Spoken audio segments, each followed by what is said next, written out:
Hello friends, कसे आहात सगळे? And welcome back to my channel impulsive mode on. हा आहे आपला गिरनार गुरुशिखर ब्लॉगचा पार्ट 3. आणि मी सगळ्यांच्या आधी उठून रेडी झाले आणि सकाळी जाऊन सगळ्यांना उठवलं सुद्धा. आता मी जाऊन चेक करते सगळे रेडी आहेत का नाही ते.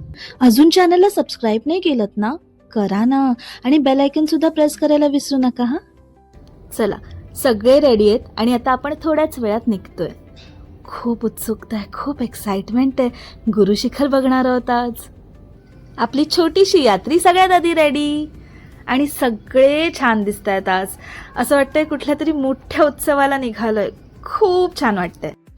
आम्ही ज्या हॉटेलमध्ये थांबलो होतो ना, त्याच्या खालीच हे पटेल रजवाडी म्हणून चहाचं दुकान होतं आणि सगळे म्हणतात की इथला चहा खूप चांगला होता, खूप टेस्टी. मी इथे कॉफी टेस्ट केली कारण मी चहा घेत नाही.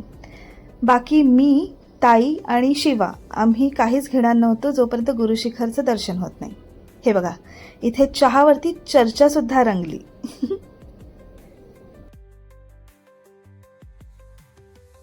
So finally we are ready to go. आम्ही ना गिरनार तलेटीपासून एक अर्धा तासाच्या अंतरावर राहत होतो, हॉटेल रुद्रमध्ये. आम्हाला रूम्स खूप छान हव्या होत्या आणि खूप हाय रेंजमध्ये सुद्धा नको होत्या.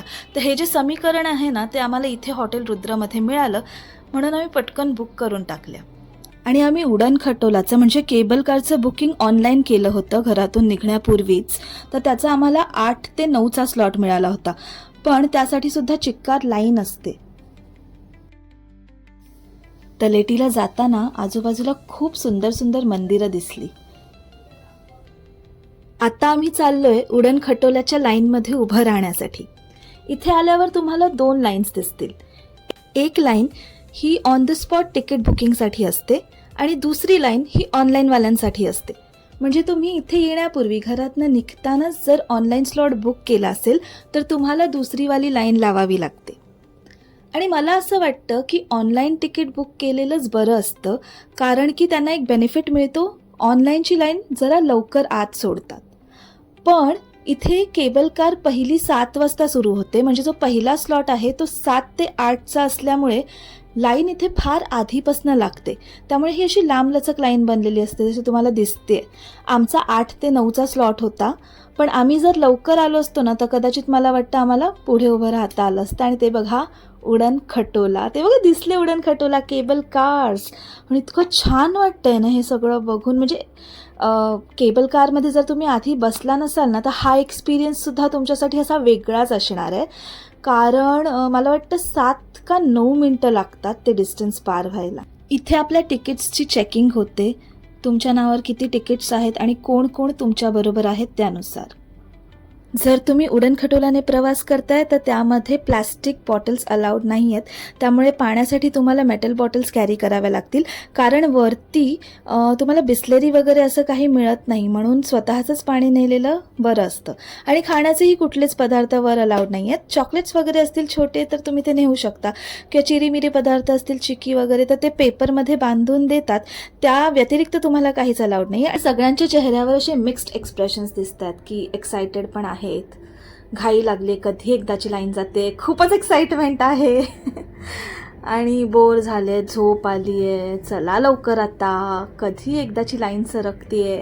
पण बघा ना किती गर्दी आहे. मागे तुम्हाला दिसते हे सगळे जे बसले आहेत ते उडण खटोलामध्ये जाण्याचीच प्रतीक्षा करतायत.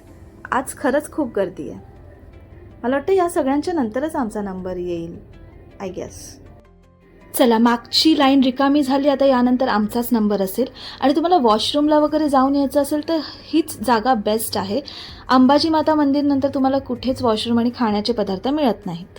अरे नाही, और एक लाईन. मला वाटलेलं इथनं डिरेक्टली आपल्याला खटोलामध्ये सोडणार आहेत, पण नाही, अजून लाईन आहे आणि ती पण मोठीच्या मोठी लाईन. अरे शिवा दिखा हमारा शिवा.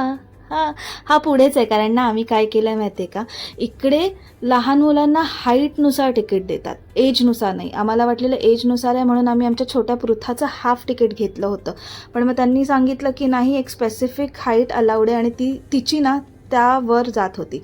म्हणून आम्ही हिच्यासाठी पुन्हा तिकीट घ्यायला गेलो की नाही, ॲडजस्ट केलं आम्ही तिकीट.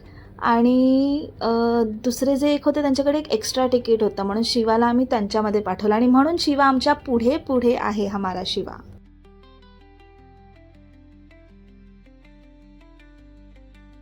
युहू, आम्ही बसलो केबल कारमध्ये आणि मला ते बसतानाचं शूट नाही घेता आलं, कारण की ती केबल कार ना अशी चालूच असते, म्हणजे ती अशी थांबत नाही, थांबून मग तुम्ही चढाल असा प्रकार नाही आहे. ते कंटिन्यू चालू असतं आणि त्या चालत्यामध्येच तुम्हाला त्यामध्ये उडी मारायची असते, जंप करायची असते, किंवा ते एकदम स्लो असेल तेव्हा पटकन चढायचं असतं. मग मला सांगा, अशा सगळ्यामध्ये मी कशी चढणार होते कॅमेरा घेऊन? फोन आहे माझ्याकडे, तो पण कॅमेरा नाही आणला आहे मी, त्यामुळे मला बसतानाचं रेकॉर्डिंग घ्यायला नाही मिळालं. पण बघा, आम्ही फायनली बसलो आहे. माझी ताई आहे ना खूप इमोशनली कनेक्ट आहे गुरु दत्तात्रयांबरोबर, कारण ती श्री गुरुचरित्राचं पारायण करते ना, आणि श्रीपाद श्री वल्लभांचं चरित्राचं सुद्धा तिने पारायण केलं आहे, आपल्या स्वामी चरित्राचं पारायण केलं आहे. So she is very emotionally connected. Even Deshmukh मावशीसुद्धा गुरुचरित्राचं पारायण करतात. सो माझी ताई म्हणते गुरुचरित्र हे एकदम मॅजिकल मिस्टिकल बुक आहे, कारण ते चरित्र नसून तो तर 5वा वेद आहे. आणि गुरुचरित्राचं पारायण केल्यानंतर ताई म्हणजे कंप्लीट चेंज झाले, तिला खूप चांगल्या अनुभूती आल्यात, तिची खूप परीक्षासुद्धा घेतली आहे महाराजांनी. पण मग श्रीपादांचं चरित्र घरी आलं आणि बाप रे बाप, म्हणजे दत्तात्रयांचे जे अवतार आहेत ना, त्याच्याबद्दल कायच म्हणावं. आपल्याला सुपर हिरोजची कमी नाही हो कधीच, हे सगळे सुपर हिरोज आहेत, हे they are like another level.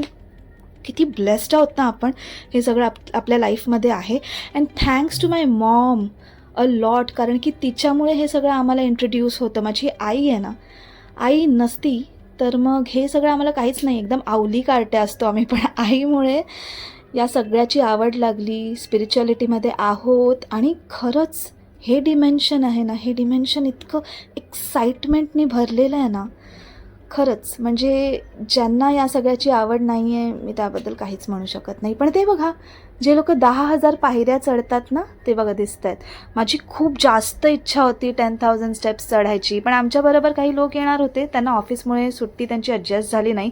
So मी एकटी कशी चढणार? रात्री 12 नंतर सुरू करायचं असतं ना चढणं, मग मी एकटीच होते आणि हा यांचा असा ग्रुप. मग म्हटलं चला यावेळेला मी यांच्याबरोबर केबल कारनी जाऊन मग पुढे चढते. पण मी पुन्हा येणार आहे, मी, ताई आणि आमचा अजून एक ग्रुप आहे. तर 10,000 पायऱ्यांसाठी नक्कीच येऊ, फलश्रुती ट्रॅव्हल्समधनंच येऊ आणि खूप मज्जा करू. आता आपण सध्या मस्त निसर्गाचा आनंद घेऊया. किती छान वाटतं आहे, माझ्या बोलण्यामध्ये मी तुम्हाला हे बाहेरचं तुम्ही बघताय ना, किती सुंदर वाटतं आहे बघा, आजूबाजूला खरंच छान वाटतं. आणि ही ना एकदम छान मंद गतीने चढते आहे ही केबल कार, म्हणजे अशी खूप फटाफट चला बसलो आणि संपलं असं नाही आहे. खूप छान निसर्गाचा आनंद घेत, आजूबाजूला बघत, मज्जा करत, ऑब्व्हियसली मजा करत. हे बघा, यांची मजा चालली आहे, माझं आपलं शूट चाललं आहे. इथे बघा तुम्हाला जे दिसतं आहे ना, ते नेमिनाथ टेम्पल आहे, जैन टेम्पल. इथे सुद्धा आम्हाला जायचं होतं, पण अगेन 10,000 चढून आलो असतो तर इथे आम्ही जाणारच होतो. हे सुद्धा, ह्याची पण महती खूप आहे. आणि इथे ना जर तुम्हाला पूजा परफॉर्म करायची असेल तर तुम्हाला कोरी वस्त्र घालावी लागतात, कधीही न घातलेली, आणि असंच तुम्ही दर्शनासाठी जाऊ शकता. हे सुद्धा खूप पॉवरफुल टेम्पल आहे. अख्खाच्या अख्खा जे गिरनार पर्वत आहे ना, ते खूप पॉवरफुल आहे. आणि जेंट्स जेव्हा गिरनारी येतात ना, तेव्हा ते ह्या नेमिनाथ टेम्पलसाठी येतात, आणि आपण गिरनारला येतो ना, तर ते गुरुशिखर असतं. आणि बघा, आपण उतरलो आहे खाली अंबाजी माता मंदिराच्या पायथ्याशी, आणि ते बघा तिथे गुरुशिखर दिसतंय. म्हणजे आत्तापर्यंत आपल्याला गुरुशिखर दिसलं नाही, खालून पायथ्यापासून ते दिसत नाही, पण आता इथे उतरल्यावर गुरुशिखर दिसतं. म्हणजे आपल्याला आपलं डेस्टिनेशन काय आहे ते बघा, ते आपल्याला इथे दिसतं. तिथे जायचं आहे आपल्याला, तिथे. आता सगळ्यात पहिलं जे मंदिर आपल्याला लागणार आहे ते अंबाजी माता मंदिर, आणि इट इज अमंगस्ट 51 शक्तिपीठास, म्हणजे जे 51 शक्तिपीठं आहेत त्यातलं हे एक शक्तिपीठ अंबाजी माता मंदिर. आणि इथे बघ असे डोलीवाले बसलेले असतात, कारण ज्यांना जमत नाही पुढे चढण्यासाठी, आत्ता अजून आपल्याला 5,000 स्टेप्स चढायचे आहेत ना, म्हणजे एल्डरली पीपल आहेत किंवा ज्यांना काही दुखणं आहे पण त्यांना दर्शन घ्यायचं आहे, तर त्यासाठी ही सोय आहे. बघा, याचे पैसे तर आहेत, पण तशी त्यांची मेहनतसुद्धा आहे ना, आणि आपलीसुद्धा एक इच्छा असते, मग त्यासाठी आपल्याला थोडा खर्च करावाच लागतो. त्यामुळे डोली घेण्यामध्ये काहीच लाज नाही, उलट चांगलंच आहे ना, आपण कुणाला तरी हेल्पसुद्धा करतोय, त्यांचं ते काम आहे. सपोर्ट आहे त्यांचा त्यावर. आणि हे बघा, अंबाजी माता मंदिर. इथे आम्ही आतमध्ये दर्शन घेऊन आलो, कारण इथे आत कॅमेरा अलाउड नाही आहे, म्हणून मग मी जस्ट तुम्हाला बाहेरनं दाखवते. सो आता पुढील प्रवासासाठी कोणाला काठी घ्यायची असेल तर इथे प्रत्येक स्टॉलवरती काठ्या उपलब्ध आहेत. 50 रुपीज ते लोक आपल्याकडून घेतात आणि पुन्हा तुम्ही आल्यावर काठी सबमिट केली की तुम्हाला तुमचे 20 रुपीज परत देण्यात येतात. सो आता आपला जो प्रवास सुरू होणार आहे इथून, तो गोरक्षनाथ पर्वताकडे. गोरक्षनाथ धुनी बघायला मिळेल, गोरक्षनाथांचं तिथे टेम्पल आहे आणि अंबाजी माता मंदिराच्या परिसरात जे काही स्टॉल्स आहेत ते शेवटचे स्टॉल्स. याच्या पुढे तुम्हाला कुठे काहीच घ्यायला मिळणार नाही. त्यामुळे आता तुम्हाला काही प्रसाद वगैरे सुद्धा घ्यायचा असेल ना, मग गुरुशिखरासाठी तिथे दत्तगुरूंच्या पायांना लावण्यासाठी, किंवा काही पुष्प घ्यायचं असेल, नारळ घ्यायचा असेल, ते सगळं तुम्हाला इथेच मिळेल. पण हे स्टॉल्स आता जेव्हा संपतील त्याच्या पुढे तुम्हाला काहीच उपलब्ध होणार नाही. आणि तुम्हाला चहा वगैरे प्यायचा असेल, नाश्तासुद्धा इथे खूप चांगला मिळतो. पण आम्ही असं ठरवलं आहे की पूर्ण आता करून येऊ, खाली उतरू, त्यानंतरच लंच घेऊ. सो पुढे आता आपला प्रवास सुरू होतो आहे तो गोरक्षनाथ टेम्पलसाठी. खरं तर आम्ही घरातून खूप छान प्रसाद आणला होता, पण मग तुम्हाला मी सांगितलं ना मगाशी की उडण खटोलामध्ये आपल्याला काहीच खाण्याचे पदार्थ आणून देत नाहीत. मग तो तिथेच सोडला बसमध्ये, आणि मग मी इथून रेवडी उचलली. मग काहीतरी न्यायचं तर मग मला असं वाटलं की रेवडीच घेऊयात. आणि हे बघा, डोलीमध्ये असं घेऊन जातात. आता तुम्हीच बघा किती मेहनत आहे, कारण की यांना जागीसुद्धा बराच वेळ थांबावं लागतं. बघा, ते लोक थांबले आहेत ना, even though they are using that support जेव्हा ते उभे आहेत. पण मी नंतर बघितलं आहे की इतका सपोर्ट नाही मिळतो, खूप दम लागतो, तर आपल्यालाच लागू शकतो, आपण तर असेच चढतो आहे. तर मग ते सुद्धा तर माणसंच आहेत ना ती. आता आपल्याला समोर 2 पर्वत दिसत आहेत. एक आहे गोरक्षनाथ पर्वत, जिथे गोरक्षनाथांच्या चरणपादुका आहेत, त्यांनी पेटवलेली, त्यांनी प्रज्वलित केलेली धुनी आहे. आणि दुसरं आहे गुरुशिखर. असं म्हणतात की गोरक्षनाथांनी दत्तात्रेयांकडे वरदान मागितलेलं की मला तुमच्या बाजूला स्थान द्या, आणि असं स्थान द्या की मी तिथून बघितलं की मला तुमच्या पादुकांचं दर्शन होईल. आणि म्हणूनच गोरक्षनाथ पर्वत हा गुरुशिखरापेक्षा उंच आहे.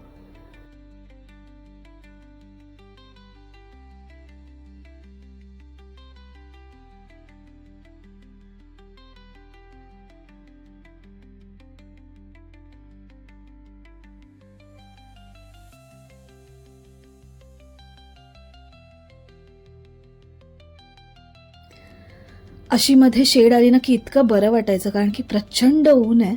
हवा तर सुटली आहे, हवा पण अशी छान, उभं राहायला तर एका जागी तर थंड वाटतंय, पण प्रचंड ऊन असल्यामुळे गरम होतंय. आणि ही मी कापूर हुंगत चालले, कारण असं म्हणतात की तुम्ही कुठे चढत असाल तर कापूर हुंगल्याने थोडं ब्रीदिंगला हेल्प होते. दिस इज द यंगेस्ट यात्री इन आवर ग्रुप, आणि ती नुसती अशीच नाही आहे, मनात श्रद्धा ठेवून चढते.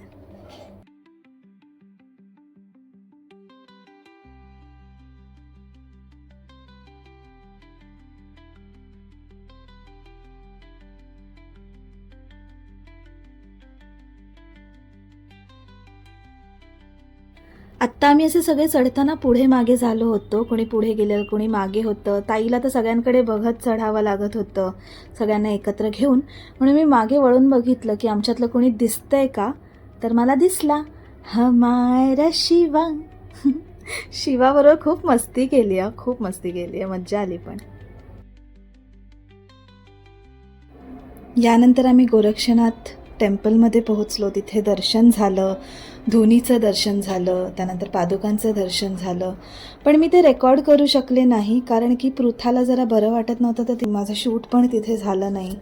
मग म्हटलं चला आता पुढच्याच प्रवासाचं शूट करूयात. आता गोरक्षनाथ पर्वत आम्ही उतरतोय, उतरून मग आपण गुरुशिखर चढायला लागणार पुन्हा. ही कमान जेव्हा दिसली ना, तेव्हा एक विलक्षण आनंद झाला. म्हणजे मी आता सांगू शकत नाही आहे, एक्सप्रेस होऊ शकत नाही आहे, पण खूप भारी वाटलं. कारण आता इथून जो प्रवास सुरू झाला आहे तो गुरुशिखराला जायचा. तो बघा शिवा ऑन वेटिंग मोड.